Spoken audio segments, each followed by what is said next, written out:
전능하사 천지를 만드신 하나님 아버지를 내가 믿사오며 그 외아들 우리 주 예수 그리스도를 믿사오니 이는 성령으로 잉태하사 동정녀 마리아에게 나시고 본디오 빌라도에게 고난을 받으사 십자가에 못 박혀 죽으시고 장사한 지 사흘 만에 죽은 자 가운데서 다시 살아나시며 하늘에 오르사 전능하신 하나님 우편에 앉아 계시다가 저리로서 산 자와 죽은 자를 심판하러 오시리라. 성령을 믿사오며 거룩한 공회와 성도가 서로 교통하는 것과 죄를 사하여 주시는 것과 몸이 다시 사는 것과 영원히 사는 것을 믿사옵나이다. 아멘.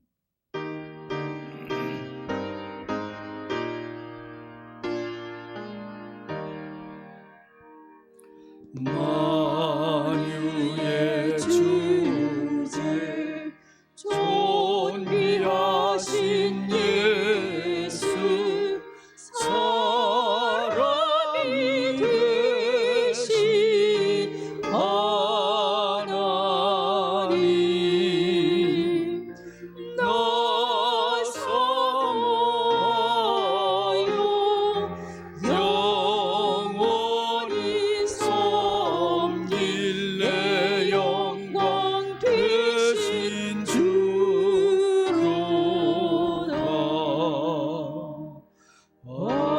화려한 동산 무성한 저승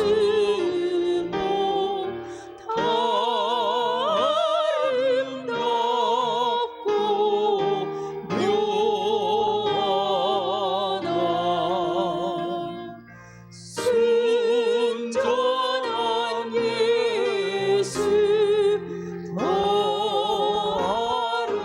아름다워 몸 같은 기쁨 주시네.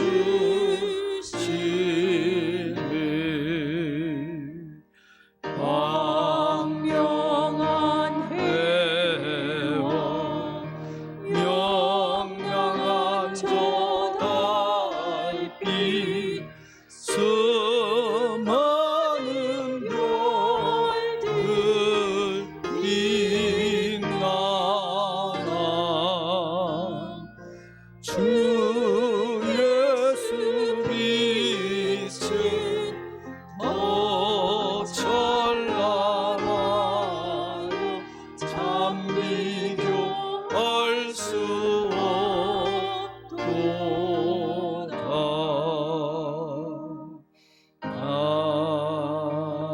아멘.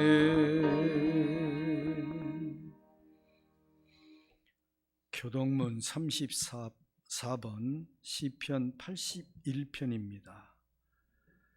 우리의 능력이 되시는 하나님을 향하여 기쁘게 노래하며 야곱의 하나님을 향하여 즐거이 소리칠지어다.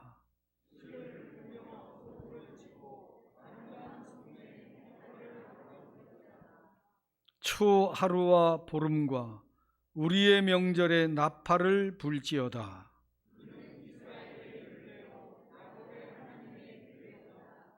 하나님이 애굽 땅을 치러 나아가시던 때에 요셉의 족속 중에 이를 증거로 세우셨도다.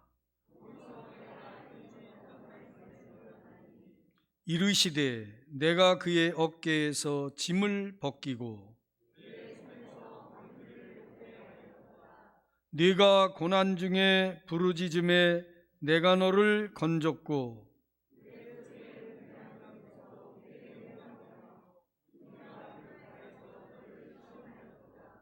내 백성이여 들으라. 내가 내게 증언하리라.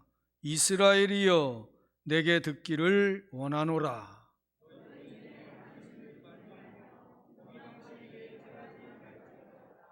나는 너를 애굽 땅에서 인도하여 낸 여호와 네 하나님이니 네 입을 크게 열라. 내가 채우리라 하였으나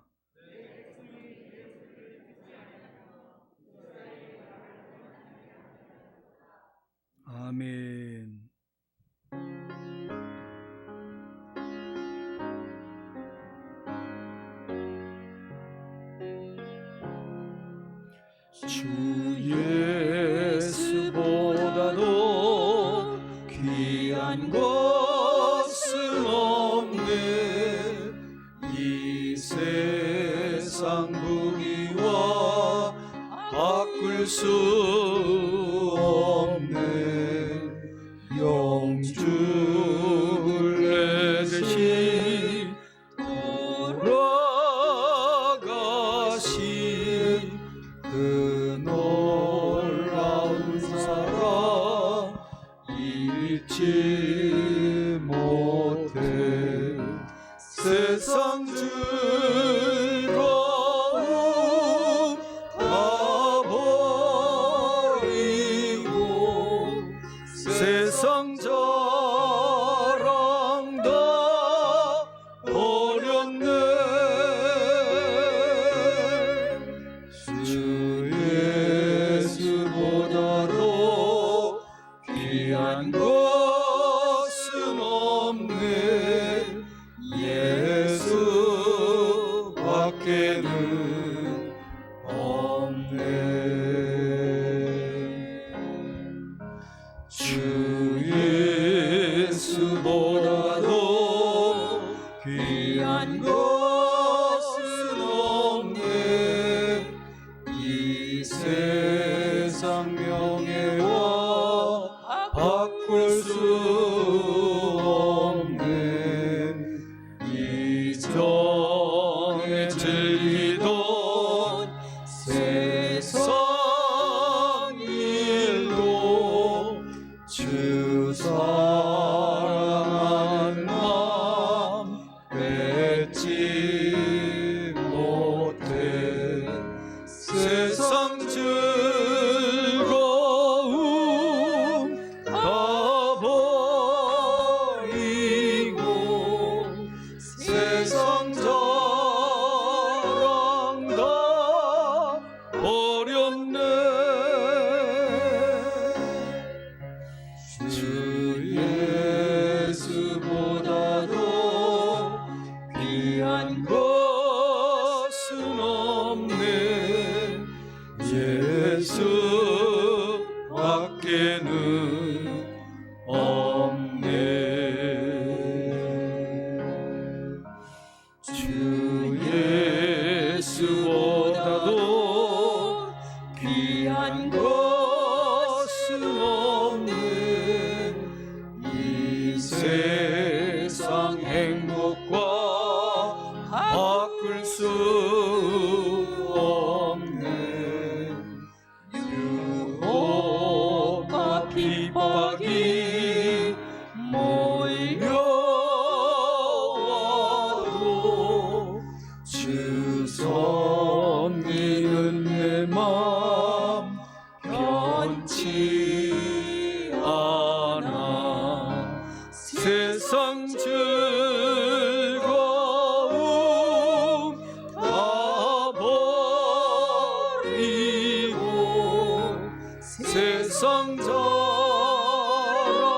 다 버렸네. 주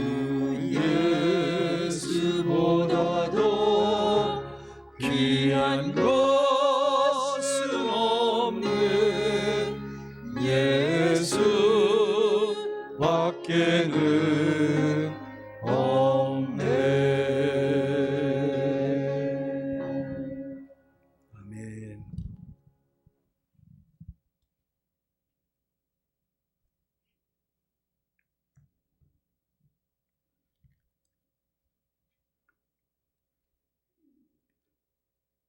풍성한 가을, 태풍과 비바람 속에서도 여름 동안 잘 견디어서 열매를 맺고 곡식이 익어 추수하게 하여 주셔서 감사합니다. 11월 첫 주일 온전히 하나님께 예배드리며 우리의 예배를 기뻐 받아 주옵시고 흠령하여 주옵소서. 하늘의 권세 잡은 자들과 통치한 자들을 두려워하지 않게 하여 주옵시고 천지 만물을 창조하시고 주관하시는 하나님을 두려워하여 하나님 말씀에 순종하며 살아가게 하여 주옵소서. 하나님 말씀은 살아있고 활력이 있어 좌우의 날선 어떤 검보다 예리하여 혼과 영과 관절과 골수를 찔러 쪼개기까지 하며 또 마음의 생각과 뜻을 판단하나니 우리의 생각과 뜻과 판단으로 하지 않게 하여 주옵시고 믿음의 주여 온전케 하시는 주님만 바라보게 하여 주옵소서. 코로나19 신종 바이러스로 그동안 많은 사람들이 경제적으로, 정신적으로, 육체적으로, 신앙적으로 고통 중에 있으며 힘들어하고 있습니다. 우리의 죄를 회개하고 돌이키게 하여서 이 재앙이 하루속히 멈춰지게 하여 주옵시고 이 나라 이 민족을 지켜 주옵시고 주님의 피로 세워주신 교회를 지켜 주옵소서. 하나님의 긍휼하심을 받고 때를 따라 돕는 은혜를 얻게 하여 은혜의 보좌 앞에 담대히 나가게 하여 주옵소서. 우리 좋은 이웃교회를 사랑하여 주시고 담임 목사님을 붙잡아 주셔서 흔들림 없이 말씀을 증거하게 하여 주옵시고 오늘도 살아서 역사하시는 하나님을 신뢰하며 의지하여서 교회를 세워나가며 교단을 섬기게 하여 주옵소서. 또한 작은 교회들을 순회하며 돌아보게 하여서 일정을 지켜주시고 영역과 체력과 재력을 다하여 주셔서 영육 간의 강건함을 주시고 피곤치 않게 하여 주옵소서. 세워주신 각 교황과 부서와 마을과 목장교회가 2020년도 이제 남은 2달 코로나19 바이러스로 하지 못했던 신앙생활을 다시 마음을 새롭게 하여 맡은 직분을 잘 감당하게 하여 주시고 사명 잘 감당하게 하여 주시옵소서. 하나님 앞에 결산할 때 잘했다 칭찬받게 하여 주옵시고 인정받게 하여 주옵소서. 믿음이 연약한 분들을 서로 돌아보며 함께 나와 예배드리게 하여 주옵소서. 모든 질병과 고통 중에 있는 분들 하나님 기억하여 주셔서 나는 치료하는 여호와라고 말씀하였습니다. 하나님의 치료의 광선을 보내주셔서 깨끗이 치료함 받고 건강이 속히 회복되게 하여 주시옵소서. 한 주간도 하나님을 예배하는 자가 되게 하여 주옵시고 하나님을 찬양하며 영광을 돌리게 하여 주시옵소서. 분이엘 찬양대의 찬양을 받아주시고 하나님 홀로 영광을 받아 주시옵소서.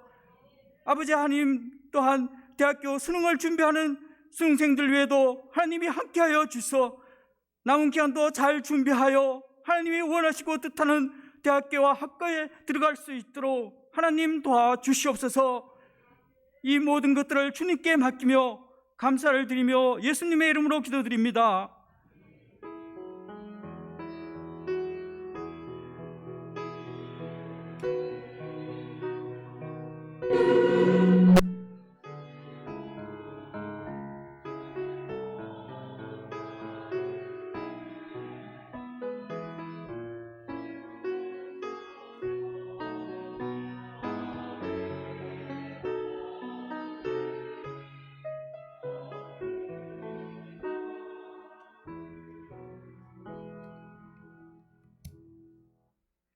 오늘 성경 본문은 신약 성경 야고보서 5장 13절 이하입니다.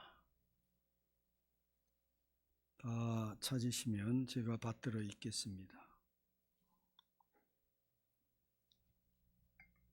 야고보서 5장 13절.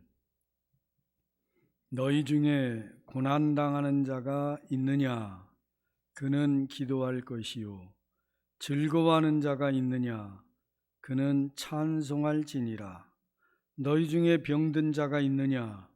그는 교회의 장로들을 청할 것이요. 그들은 주의 이름으로 기름을 바르며 그를 위하여 기도할지니라. 믿음의 기도는 병든 자를 구원하리니 주께서 그를 일으키시리라. 혹시 죄를 범하였을지라도 사하심을 받으리라. 그러므로 너희 죄를 서로 고백하며 병이 낫기를 위하여 서로 기도하라. 의인의 강구는 역사하는 힘이 큼이니라. 엘리야는 우리와 성정이 같은 사람이로되 그가 비가 오지 않기를 간절히 기도한즉 3년 6개월 동안 땅에 비가 오지 아니하고 다시 기도하니 하늘이 비를 주고 땅이 열매를 맺었느니라. 내 형제들아, 너희 중에 미혹되어 진리를 떠난 자를 누가 돌아서게 하면 너희가 알 것은 죄인을 미혹된 길에서 돌아서게 하는 자가 그의 영혼을 사망에서 구원할 것이며 허다한 죄를 덮을 것임이라. 아멘. 살아계신 하나님의 말씀입니다. 예, 우리 분이엘 찬양대 하나님께 찬양 드리겠습니다.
벌써 11월 1일 2020년이 이제 2달밖에 남지 않았습니다. 저희 교회가 2020년 지경을 넓히자 이렇게 표를 정하고 2020년을 시작을 했는데 1월달 지나면서부터 1월 20일 하순 지나면서 이 코로나19 바이러스 전염병이 확산이 되면서 모든 일상이 정상이 되지 않고 지금 이제 10개월 넘게 예배를 드리는데도 다 마스크를 쓰고 예배를 드리다 보니까 마스크 착용 안 하면 오히려 이상하고 또 마스크 쓰지 않고 밖으로 나가면 큰일 나는 이런 현상이 주어지고 있습니다. 전 세계 확진자가 3천만 명이 넘고 코로나19 전염병으로 목숨을 잃은 사람이 100만 명이 훨씬 넘는 이런 그럼에도 불구하고 전염병 백신도 아직 개발이 되지 않고 많은 전문가들은 이 코로나19 바이러스 전염병이 독감 바이러스 인플루엔자처럼 우리의 삶에 이제는 늘 함께 있는 그런 전염병이 되지 않겠느냐 이렇게 전망도 합니다. 참 시대가 많이 달라지는 때 그럼에도 불구하고 하나님과의 우리의 관계, 예배드리는 일, 이런 일들은 무너져서는 안 된다. 그런 생각을 가지고 있습니다. 오늘 11월 첫 주 1일 월상 예배 나오는 분들도 보니까 늘 꽤 많이 새벽 제단을 쌓았는데 오늘만큼 적게 새벽 제단에 나온 분들도 없었습니다. 이런 모든 증세가 예배를 약화시키고 있는 그런 이제 모습들이 아닐까. 어떤 환경 속에서든지 예배는 늘 우리가 드려야 되고 하나님과의 관계는 더 깊어져야지 단절돼서는 안 된다. 그런 생각을 가지고 있습니다. 바다에 나가 보신 적이 있는지 모르겠어요. 바다를 안 본 분은 없습니다. 그렇죠? 파도가 늘 있습니다. 인생을 항해하는 것에 비유하는 분들도 있습니다. 인생 여정에 고난이라고 하는 것이 언제나 있습니다. 고난이 없는 사람이 어디 있습니까? 바다의 파도가 늘 있는 것처럼 인생 여정에, 우리의 삶의 여정에 고난은 항상 있다. 고난 없이 인생을 산 사람은 아무도 없습니다. 그런데 이 고난에 대해서 야고보 기자는 5장 13절에서 너희 중에 고난당하는 자가 있느냐? 그는 기도할 것이요. 그렇게 권면을 하고 있습니다. 고난을 당할 때, 고난은 늘 있습니다. 고난당할 때 우리가 어떻게 대처해야 될 것인가? 아주 중요한 문제입니다. 야고보 기자는 기도해라. 그렇게 가르치고 있습니다. 고난당할 때 어떤 사람은 보면 원망부터 하는 사람이 있습니다. 바른 자세 아니지요. 고난당하면 낙심하는 사람도 있고요. 고난당할 때 너무 힘드니까 절망도 하고 포기도 하고 심지어는 아예 삶을 내려놓는 이런 사람들도 있습니다. 고난이라는 게 참 만만치 않습니다. 제가 교단장이 되어서 이번 2020년 한 해 동안 그리고 내년 5월까지 교단을 섬기는 교단장으로서 우리 교단의 예배당을 건축하는 교회가 몇 군데가 있는가 파악을 해보니까 6군데가 현재 건축 중에 있습니다. 그 중에 한 군데는 제가 다녀왔고 한 군데, 6군데를 다 돌아보려고 하는데 그래서 지난 목요일 날 합정동에 있는 한 교회 건축 현장을 방문을 했습니다. 그 목사님은 저보다 한참 후배되는 목사님인데 열심히 목회해서 참 예배당 건축도 하고 또 자기보다 작은 교회들도 돌아보고 교단을 위해서 수고를 많이 한 분인데 그 교회가 위치한 곳이 재개발이 되면서 종교부지를 받고 그리고 지금 예배당을 건축 중에 있습니다. 그런데 조합 측, 재개발 조합 측하고 협상하는 과정 속에 굉장한 어려움을 겪었습니다. 그래서 지금 예배당을 짓고 있는데 조합 측에서 전혀 협력을 안 합니다. 8년 동안 조합과 투쟁을 했었기 때문에. 그래서 교회 예배당을 짓는데 교회가 등기상 완전히 어디 소속이 안 돼 있어요. 교회 명의로 돼 있지도 않고 조합 명의로도 안 돼 있고 이래서 여러 어려운 여건 속에서 예배당을 건축하는데 그 건축할 수 있는 면적이 영건평 3,000평인데 축소를 해서 800평으로 건축을 하는데 평당 500만 원씩만 어림짐작해도 40억 정도의 공사입니다. 그런데 그 교회가 그렇게 땅은 이렇게 종교부지로 대토로 받았으니까 가능하지만 건축하는 비용 40억을 감당하기가 어려운 거예요. 교회가 그렇게 큰 교회는 아닙니다. 그러다 보니까 건축을 하는데 목사님이 자기 이제 결혼해서 이렇게 양가에서 보태주었던 아파트도 팔고 자기가 동원할 수 있는 친인척들 다 동원해서 건축비를 마련을 하고, 그래서 예배당을 짓는데 현재 한 20억 정도 들어갔고 나머지 1월 달에 지금 완공을 바라보는데 20억을 더 이렇게 지금 마련을 해야 되는데 성도들도 지치고 또 요즘 같은 때 재정적 부담을 안고 신앙생활 하기를, 교회를 섬기기를 원하는 분들이 그리 많지 않습니다. 그러다 보니까 교회 지을 때 그냥 교회를 떠나가는 성도들도 있고, 그 목사님이 좀 말로 다 할 수 없는 고난 속에 있더라고요. 제가 총회장이라고 격려차 기도해 주러 갔더니 저한테 막 힘든 얘기를 한 10분 동안 쏟아붓는데 얼마나 저도 힘든지 모르겠더라고요. 이야기 다 듣고 기도해 주고, 그리고 제가 금일봉을 준비해서 작지만 정성껏 헌금을 하고 그리고 왔는데, 참 주를 향한 그 고난이, 제가 돌아와서 문자를 보냈어요.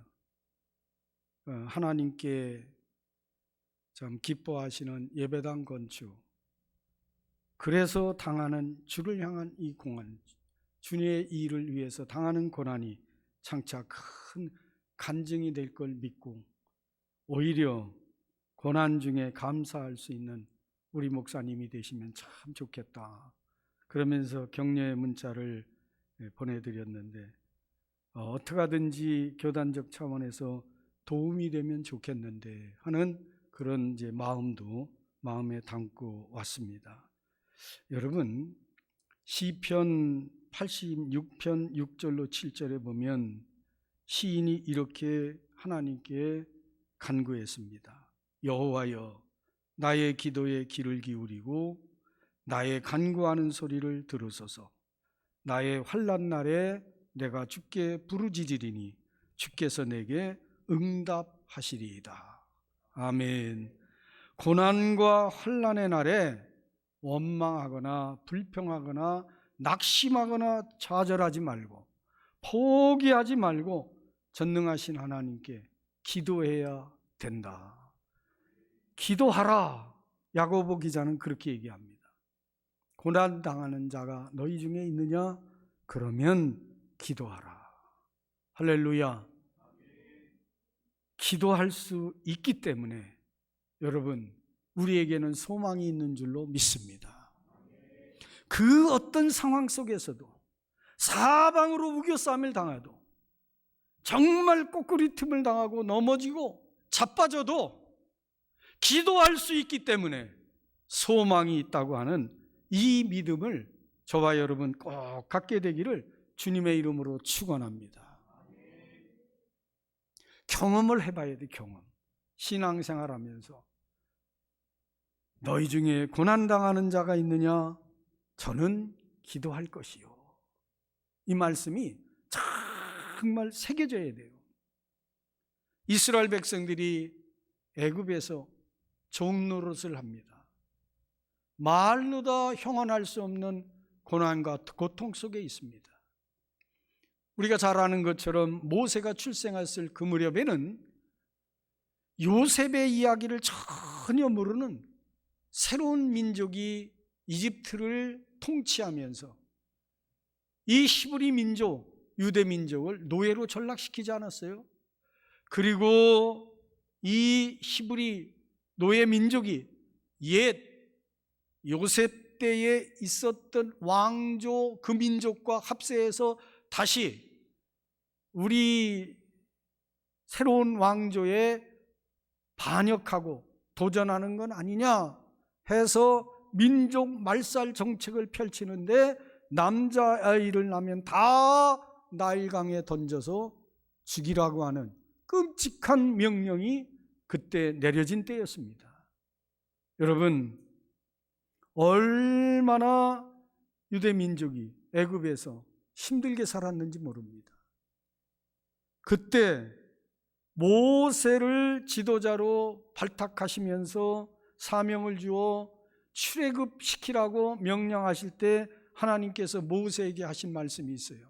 내가 내 백성 이스라엘이 애굽에서 당하는 모든 고통, 그거를 보았다. 그들의 울부짖음을 내가 들었다. 내가 그들을 다 알고 있다. 보고 듣고 아시는 하나님, 그 하나님이 저와 여러분의 아버지이심을 믿으시기 바랍니다. 아버지 하나님, 여러분도 자녀를 키워보셔서 아시겠습니다마는 부모가 자녀가 잘못되기를, 자녀가 고난당하는 걸 원하는 부모는 한 사람도 없습니다. 부모는 자녀가 잘 되기를 원합니다. 성경은 우리에게 이렇게 말씀합니다. 아버지 하나님은 자녀된 우리가 고난의 떡을 먹는 것을 즐겨하지 아니하신다. 고난의 떡을 먹는 것을 기뻐하지 않는다고 말씀했습니다. 그 하나님은 이스라엘 백성들을 화살 하나 날리지 않고 피 한 방울 흘리지 않아도 애굽에서 탈출시키셨습니다. 그래서 엑소더스라고 얘기하는 거예요. 영광의 탈출이라고.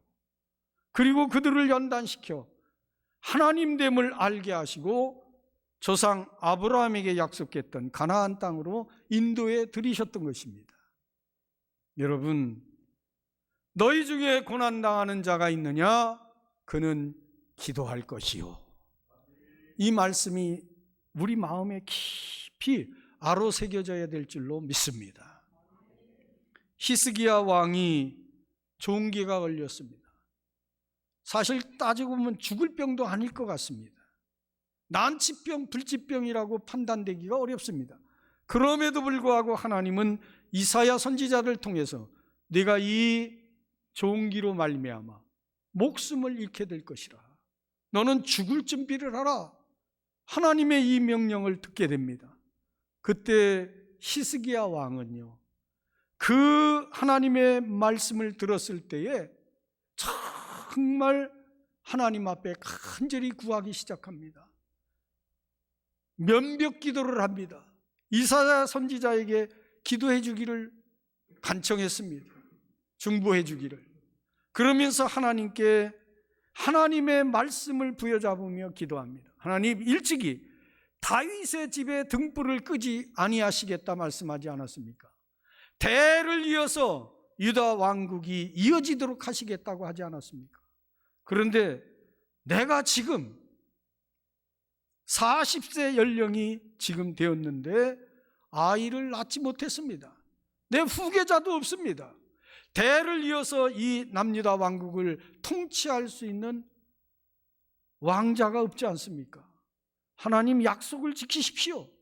그러면서 하나님 앞에 자기의 마음을 다 열어놓으며 간절히 기도합니다. 하나님께서 히스기야의 기도를 들으시고 15년 동안 그의 생명을 연장시켜 주셨습니다. 할렐루야. 여러분, 우리 중에 병 때문에 고통당하는 분이 있습니까? 낙심하지 말고 하나님께 기도해야 됩니다. 하나님이 우리의 질병을 고쳐주십니다. 하나님은 치료하시는 하나님이라고 그랬습니다. 이 약속의 말씀을 부여잡고 건강을 위해서 기도해야 될 줄로 믿습니다. 물론 우리는 부활의 몸을 입을 것입니다. 우리의 몸이 다 이 땅에서 다 쇠하여지고 낡아지고 흙으로 돌아갑니다. 범죄한 인간의 육신은 다 흙으로 돌아가야 됩니다. 그러나 하나님께서는 부활의 신령한 몸을 입을 것을 예표적으로 보여주셨고 그 증거로서 신유의 능력을 우리에게 보여주시는 겁니다. 그래서 병을 고치시는 능력을 때때로 보여주셨던 것을 우리는 압니다. 그러므로 우리가 질병 가운데 있으면, 여러분, 여기 너희 중에 병든 자가 있느냐? 그는 교회의 장로를 청할 것이요 그들은 주의 이름으로 기름을 바르며 그를 위하여 기도할지니라. 믿음의 기도는 병들 자를 구원하리니. 할렐루야. 주께서 그를 일으키시리라. 여러분, 말씀하고 있습니다.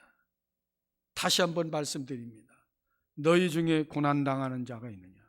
사업 때문에 낙심하지 마십시오. 하나님께 기도하십시오. 하나님 재기회개를 주실 것입니다. 병든 자가 있느냐? 기도하십시오. 하나님께서 고쳐주실 것입니다. 어떤 상황에서든지 고난이 있다면 우리는 기도해야 되는 것입니다. 기도해야 된다.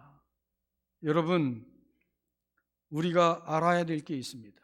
기도하면 하나님이 반드시 응답을 하시는데 두 가지 측면으로 응답하십니다. 고난당할 때 기도하라, 이 말씀 부여잡고 기도하면 하나님께서 응답하시는데, 첫 번째는 그 고난이 우리에게서 물러가거나 벗어지거나 고난에서 해결해 주는 이런 응답으로서 역사를 하시고, 또 하나 역사는 하나님께서 그 고난은 그대로 있게 하시나 능히 우리로 하여금 그 고난을 극복할 수 있는 능력을 주신다. 할렐루야. 힘을 주신다는 거예요.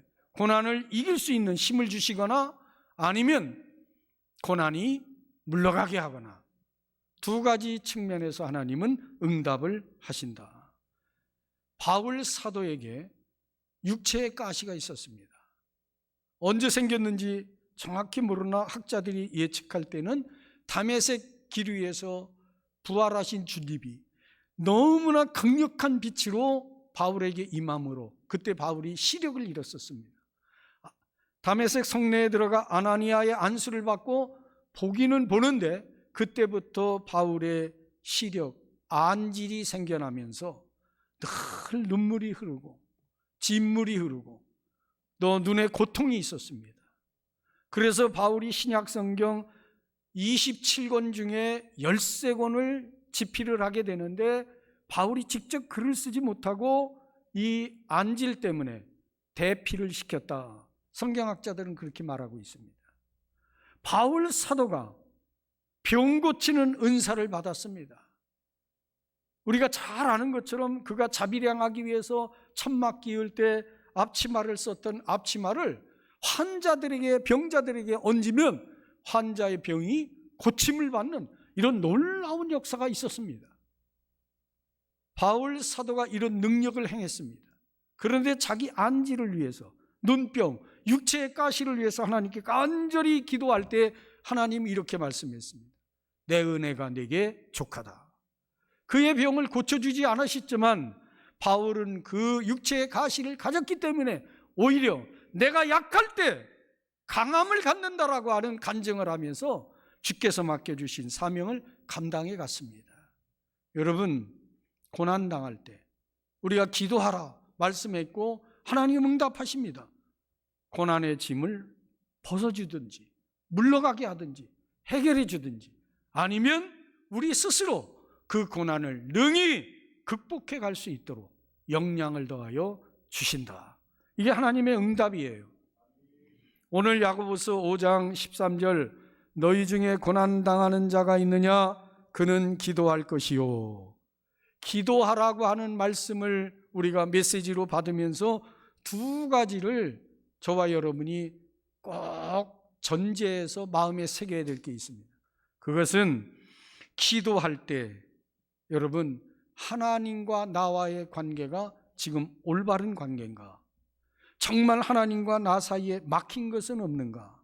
소통은 제대로 되고 있나? 이것을 먼저 점검을 해야 된다는 것입니다. 너희 중에 고난당하는 자가 있느냐? 저는 기도할 것이요. 그런데 기도할 때 우리는 하나님과 나와의 관계가 지금 정상적인 관계인가 하는 것을 살펴봐야 된다는 거예요. 여러분, 성령께서 나를 일깨우십니다. 하나님의 말씀에 비추어서 내가 정말 하나님의 뜻대로 살고 있는가 돌아봐야 돼요.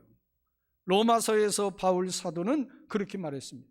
너희의 죄가 하나님과 너희 사이를 가로막았고 예수 그리스도는 우리의 화평이 되신지라 하나님과 우리 사이에 막힌 담을 허시고 혹이라도 우리의 허물과 실수와 죄가 여전히 남아 있어서 하나님과 나 사이가 막혀져 있지는 않는가? 기도하기 전에 먼저 그것을 살펴야 된다는 거예요.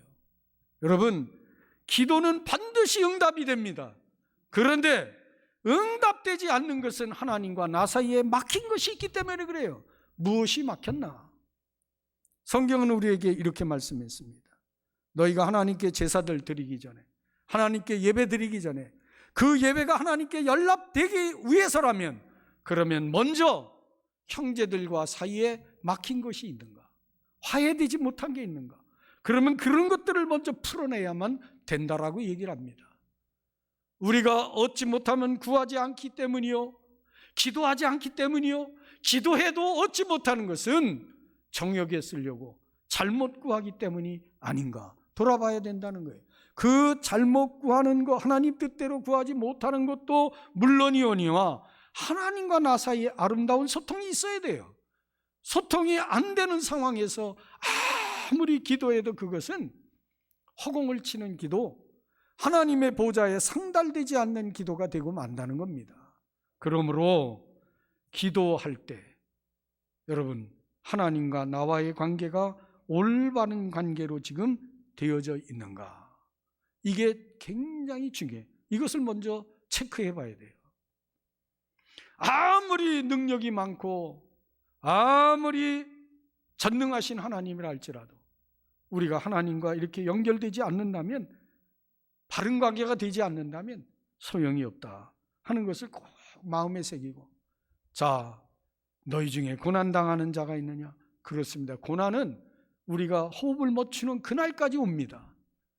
바다에 파도가 있듯이 우리의 삶의 여정에 고난이 없는 인생은 없습니다. 고난이 옵니다. 어떻게 대처할까? 기도하라고 말씀하고 있습니다. 여러분, 그런데 기도하기 전에 하나님과의 관계를 살펴봐야 된다.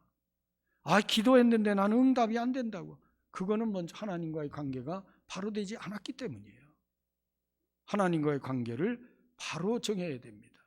그 다음에 두 번째는요, 여러분, 기도를 할 때 반드시 하나님을 신뢰해야 됩니다. 그리고 믿어야 됩니다. 믿어야 돼요. 하나님을 신뢰하고 믿어야 되는 거예요. 그 외국 어떤 마을, 그 마을은요, 교회를 중심으로 해서 참 신앙 공동체를 아름답게 가꾸는 마을입니다. 목가적이고 농업을 중심으로 하는 마을이지만 평화로웠습니다. 그런데 비가 너무 안 옵니다. 가뭄이 아주 오래 지속됩니다. 농사를 짓는 분들이 안타깝습니다. 그래서 목사님을 중심으로 해서 작정 기도를 합니다. 하나님께서 하늘을 열어 비를 내려달라고 작정 기도를 하고 온 마을 주민들이 모여서 비 내리기를 위해서 간절히 하나님께 작정 기도를 했습니다. 작정 기도가 마치는 날, 우산을 가지고 온 사람은 어린이 하나밖에 없었습니다. 여러분, 비 내리기를 위해서 간절히 작정 기도를 한 주간을 하고 보름을 하고 그리했다면 작정 기도 마치는 그날은 다 하나님께서 비 내려 주실 것을 믿고 우산을 가져와야 될 거 아니에요. 우산 가지고 온 사람은 한 어린이밖에 없었다고요. 우리가 믿고 기도할 때 정말 하나님이 응답해 주실 것을 확신하고 기도하느냐, 하나님의 신실하심을 신뢰하느냐, 이게 중요한 겁니다.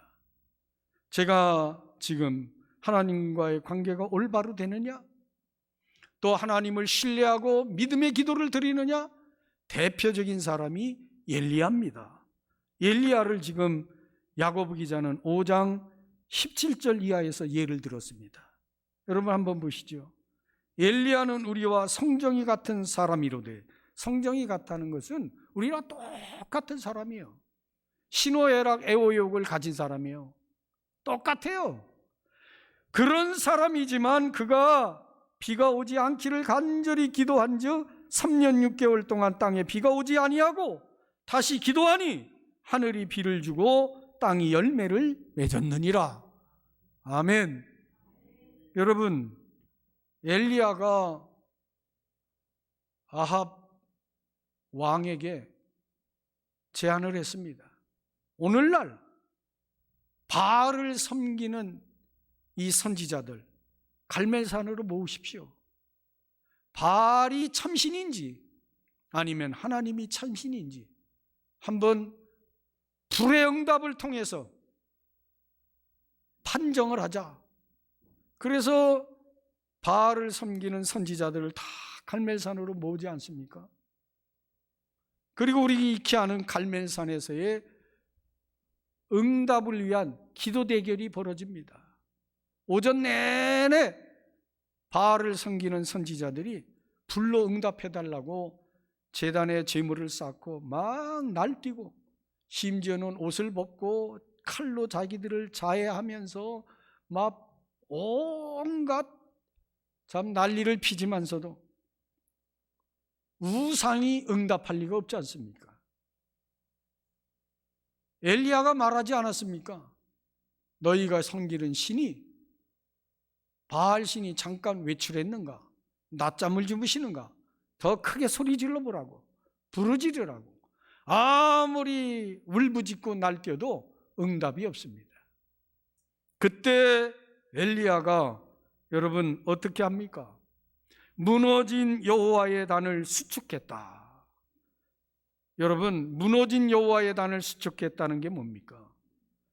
응답을 받기 위해서 하나님과의 관계를 바로 설정했다는 거예요. 그리고 이스라엘 12지파의 수어대로 12돌을 세웁니다. 그리고 도랑을 팝니다. 이게 뭡니까? 도랑을 팠다는 것은 잘못됐다는 거, 마음을 열고 파고 회개하고 그리고 거기에 물이 흐르도록 했다. 물은 하나님의 말씀이요, 하나님의 말씀을 의지하면서 엘리야가 거기에 참 제단 위에 물을 떠서 다 적신 후에 그리고 하나님께 간절히 구하니 엘리야의 기도에 하나님께서 불로써 응답을 하십니다. 그 즉시 엘리야는 여호와 하나님의 이름을 부르며 무릎 아래 고개를 내려 받고서 그리고서는 간절히 하나님께 기도합니다. 비를 내려달라고. 기도하고 나서 엘리야가 사환을 시켜서 꼭대기로 올라가 지중해가 보이는 곳을 바라봐라. 사환이 엘리야의 말을 듣고 올라가 보니 무엇을 보았느냐? 아무 징조 아무것도 없습니다. 사환이 내려와서 얘기합니다. 또 기도하고 또 사환을 보냅니다. 무엇을 보았냐? 똑같은 이야기를 합니다. 7번째 가서야 사환이 와서 이렇게 얘기합니다. 지중해 저 수평선 끝에서 손바닥만한 구름이 일어나는 걸 보았습니다. 7번째입니다. 그때 엘리야가 아합 왕에게 이야기합니다. 왕이시여, 빨리 수레를 타고 왕궁으로 돌아가십시오. 하나님께서 비를 내리십니다. 지금 그 이제 피어나는 손바닥만한 그 구름이 비구름이 될지 안 될지도 아무도 모르고 또 그것이 없어질지도 모르는 그런 상황이지만 엘리야는 확신했어요. 하나님께서 비를 내려주신다. 여러분, 이게 믿음이에요. 기도할 때 우리에게 꼭 필요한 게 하나님과의 관계가 올바로 돼야 된다. 엘리야는 무너진 단을 수축했다. 도랑을 팠다. 물이 흘러넘치게 했다. 이게 다 하나님과의 관계의 회복입니다. 그리고 그가 기도했을 때 한 번 가보고 2번 가보고 7번 가보게 하고 먹구름 한 조각 손바닥만한 게 일어난 걸 보고 하나님 비 내리신다. 하나님을 신뢰하고 믿음의 선언을 해버리는 이런 엘리야의 믿음의 기도, 이게 응답의 전제 조건이라고요. 너희 중에 고난당하는 자가 있느냐? 그는 기도할 것이요. 여러분, 우리가 이런 기도를 하나님께 드리느냐 하는 것이에요. 아주 중요한 메시지입니다. 오늘 말씀이. 우리는 기도할 때 과연 이런 기도를 드리느냐고. 이런 기도 드리지도 않고 전능하신 하나님이 살아계심에 대한 체험도 아니하고 너무나 쉽게 신앙생활을 포기해버린다고. 그런 신앙생활 우리가 좀 더 지향해야 됩니다. 여러분, 그러면서 야고보 기자는 야고보서 5장 19절로 20절에서 이렇게 말씀합니다. 내 형제들아, 너희 중에 미혹이 되어 진리를 떠난 자를 누가 돌아서게 하면, 우리 주위에 정말 믿음이 견고하지 못한 사람들, 오히려 교회를 떠나가는 사람들, 아직도 하나님을 알지 못하는 불쌍한 영혼들, 그들을 위해서 우리가 무엇을 할 것인가? 하나님이 살아계심을 체험한 우리, 기도 응답의 놀라운 경험들을 가지고 있는 우리들이, 먼저 믿은 우리들이, 마땅히 거듭난 우리가 어떤 신앙생활을 해야 될 것인가 하는 것을 야고보 기자는 이야기하고 있습니다. 너희가 알 것은 죄인을 미혹한 길에서 돌아서게 하는 자가 그의 영혼을 사망에서 구원할 것이며, 죽어가는 영혼들을 구원해내는 성숙한 그리스도인의 삶을 살으라는 거예요. 그리하면 허다한 죄를 덮을 것이다. 여러분, 우리 주위에 아직도 죽어가는 사람들이 많이 있습니다. 그들을 구원해낼 책임이 우리에게 있어요. 체험적 신앙, 거듭난 그리스도인에게는 반드시 이 사명이 있습니다. 이 사명을 잘 감당하는 우리 모두가 될 수 있기를. 우리 교회 이름이 좋은 이웃 교회입니다. 좋은 이웃이 꼭 될 수 있기를 예수님의 이름으로 부탁을 드립니다. 누가복음 22장 32절에 보면 예수님이 시몬 베드로에게 이렇게 얘기합니다. 내가 너를 위하여 내 믿음이 떨어지지 않기를 기도하였노니 너는 돌이킨 후에 내 형제를 굳게 하라. 너희 중에 고난당하는 자가 있느냐? 저는 기도할 것이요, 기도함으로 고난의 문제를 해결하고 하나님의 은혜를 경험했다면 너희도 너희 주변에 있는 이들을 위해서 기도하라는 거예요. 그들을 굳게 하라는 거예요. 돌이키라는 거예요. 여러분, 이 말씀 꼭 마음에 새겨야 됩니다. 오늘도 성령님께서는 저와 여러분을 위해서 말할 수 없는 탄식으로 우리를 위해서 친히 간구해 주시고, 예수님께서 하늘 보좌에서 오늘도 우리를 위한 중보의 기도를 쉬지 않고 있습니다. 우리도 마찬가지예요. 나라와 민족을 위한, 또 교회를 위한, 우리 주변에 있는 연약한 신자들을 위한 중보의 기도, 성숙한 기도를 드려야 된다는 거예요. 내 문제, 고난의 문제만 해결받는 게 아니라 더 한 단계 더 높아진 이런 중보의 기도자로서의 성숙한 신앙생활, 이 시대의 좋은 이웃으로서의 신앙생활을 엮어가야 된다라고 하는 강력한 메시지가 오늘 야고보서 5장 13절로 20절까지 우리에게 주는 귀한 명령입니다. 이 말씀을 마음에 아로새기고 너희 중에 고난당하는 자가 있느냐? 기도하라. 응답받았으면 이제 주변에 죽어가는 영혼들을 구원해내는 일에도 앞장서라고 하는 이 시대적 명령을 마음에 깊이 새기는 우리 모두가 되기를 예수님의 이름으로 축원합니다. 고마우신 아버지, 우리 중에 고난당하는 자들이 있습니다. 기도하게 하시고 응답받게 해 주옵소서. 예수님 이름으로 기도드리옵나이다. 아멘.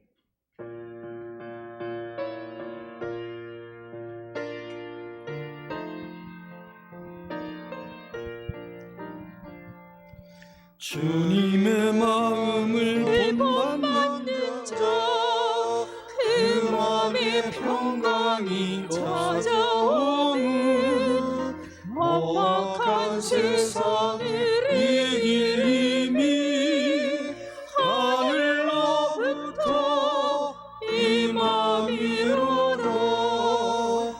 주님의 마음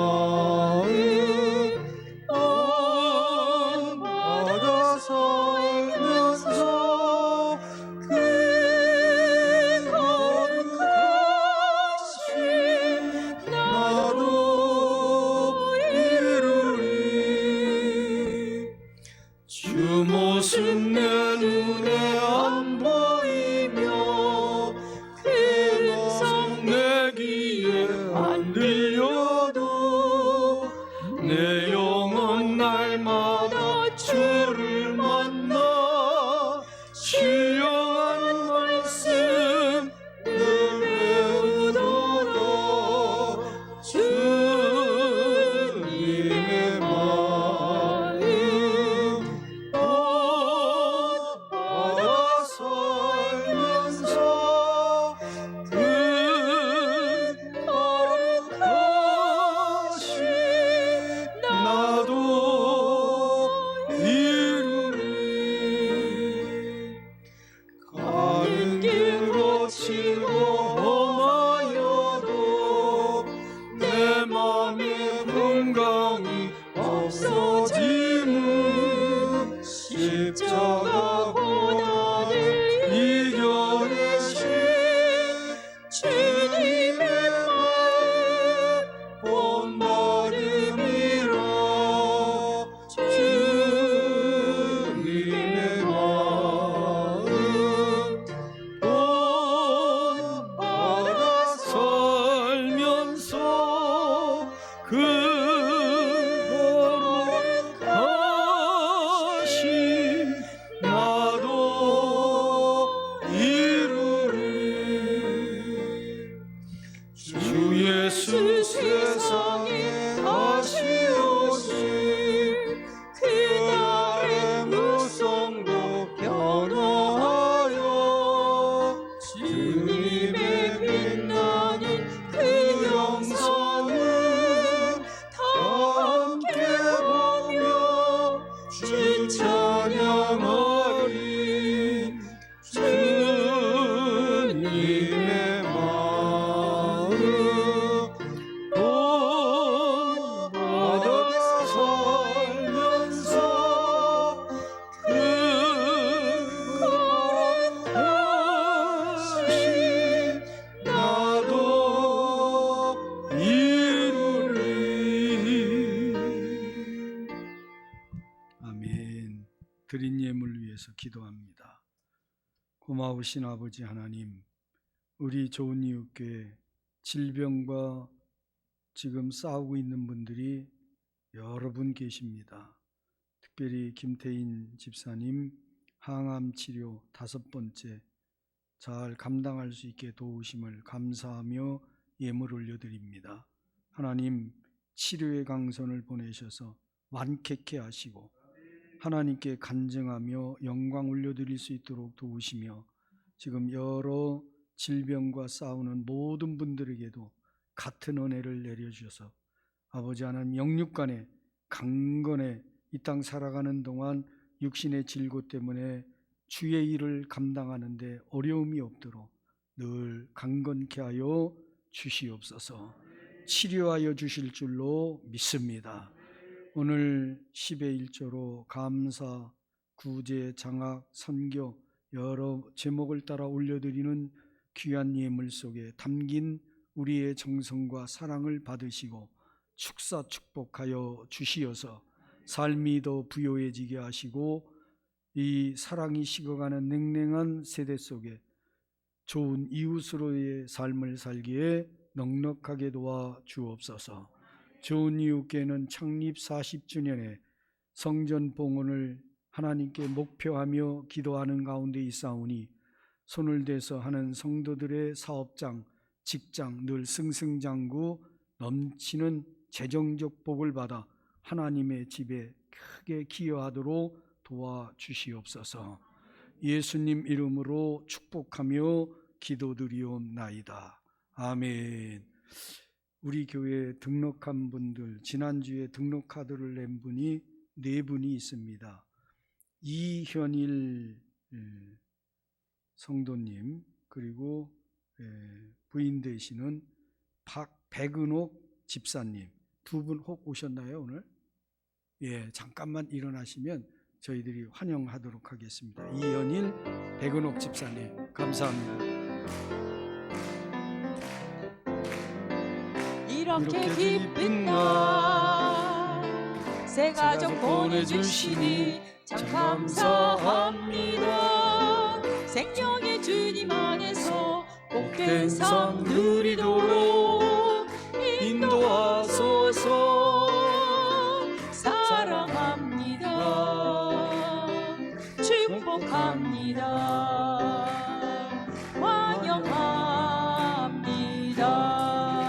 아멘. 감사합니다. 그리고 오승택 앉으시면 되고요. 오승택 그다음에 최민희 부부는 못 오셨나요? 예. 그렇게 네 분이 지난주에 등록하셨는데 오승택, 최민희 두 젊은 부부는 신혼부부 같은데 천장년부에 소속이 되고 본인들이 자원해서 등록이 됐고요. 이현일, 백은옥 집사님 가정은 김상일 장로님께서 인도를 하셨습니다. 감사합니다. 다른 그 교회 광고, 오늘 예배 후에 마을장 목자 모임이 있습니다. 청책당에는 11월 14일 토요일에 있겠습니다. 추수감사 주일은 지난 확대사역자회 때 임영희 목사님께서 말씀드렸겠습니다마는 이번 금년 추수감사 주일은 특별히 큰 행사를 저희들이 진행을 못하고 다만 뒤에 비치가 되어 있는데 편지지 같은 것이 있습니다. 거기에다가 여러분들이 금년 한 해 동안 감사의 제목을 쭉, 사실 따지고 보면 고난당하는 것도 감사예요. 그러니까 감사의 제목을 가장 많이 쓰신 분, 1년 365일 365개를 쓴 분은 1등 하겠네요. 예. 감사 제목을 한번 전부 써보세요.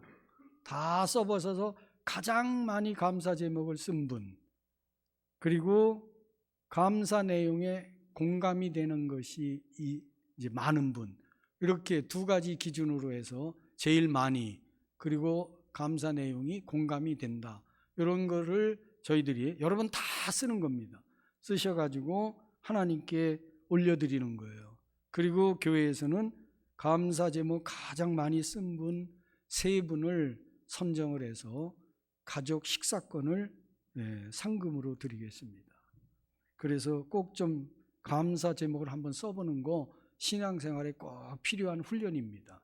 한번 해보시기 바라고, 그리고 매일 하루 감사 100원씩 감사했으면 36,500원, 1,000원씩 매일 감사했으면 36만 5천원. 모르겠어요. 구약시대에는 송아지를 드렸습니다. 추수감사주 1년 때.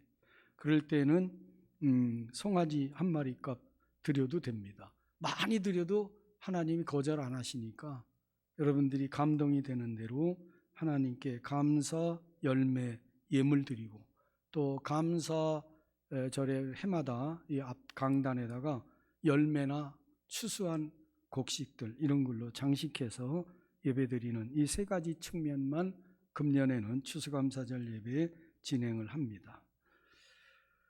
그리고 2020년 수험생들이 있습니다. 수험 치르는 분들, 그 앞에 자리에 보면 수험생 이름을 기록을 해놨는데, 혹 여러분들 자녀 중에 수능을 치르는 분이 있는데 명단에 안 올라갔으면 이야기해 주시면 위에서 중보기도 새벽마다 하도록 그리하겠습니다.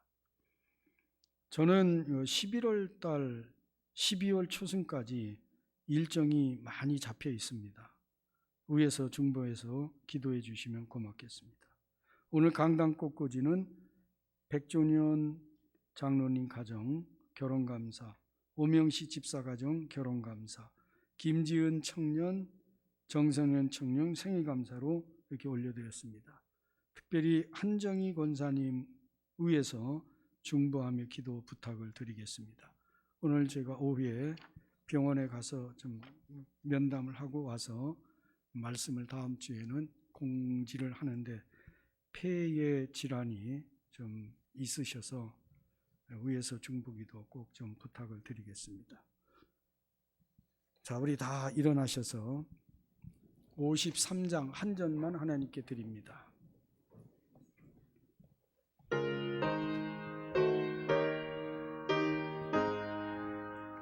성전을 떠나가기 전 머리를 숙일 때 주께서 함께 계시고 복 내려 주소서.